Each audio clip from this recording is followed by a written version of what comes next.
यानंतर एक breaking news आहे। जळगावमध्ये मुख्यमंत्री फडणवीस यांच्या आदेशाची पायमल्ली होत असल्याचं दिसतंय। जिल्हा पेठ पोलीस स्टेशनमध्ये 450 पेक्षा जास्त वाहनं भंगार अवस्थेत पडून आहेत।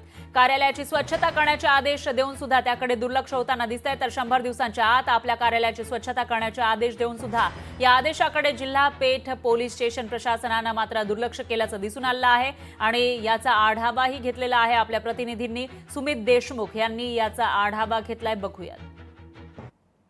आपण आज जळगाव जिल्ह्यातील जिल्हापेठ पोलीस स्टेशन या ठिकाणी आहोत। आपण पाहू शकतो की मुख्यमंत्री देवेंद्र फडणवीस यांनी आदेश दिल्यावरही जिल्हापेठ पोलीस स्टेशन हद्दीतील ज्या गुन्ह्यातील गाड्या आहेत किंवा सापडलेल्या जे वाहनं आहेत या ठिकाणी अद्यापही पडून आहेत। जवळपास 450हून अधिक मोटरसायकल या ठिकाणी आपल्याला पाहायला मिळत आहेत।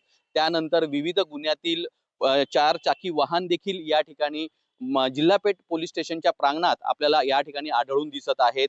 जिल्हापेठ पोलीस स्टेशनच्या प्रवेशद्वाराच्या प्रवेश केल्यानंतर उजव्या हाताला असलेले ही वाहनं या ठिकाणी मोठ्या प्रमाणात पडून आहेत। कुठलीही कारवाई अद्यापही या ठिकाणी केलेली नाही आहे।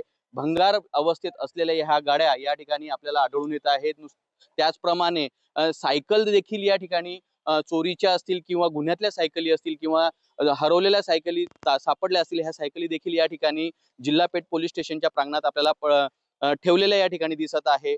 जिल्हापेठ पोलीस प्रशासन यावर काय कारवाई करत आहे हे देखील पाहणं तेवढंच गरजेचं आहे। काही भिंतींवरती थुंकलेलं देखील आपल्याला या ठिकाणी आढळलेलं आहे।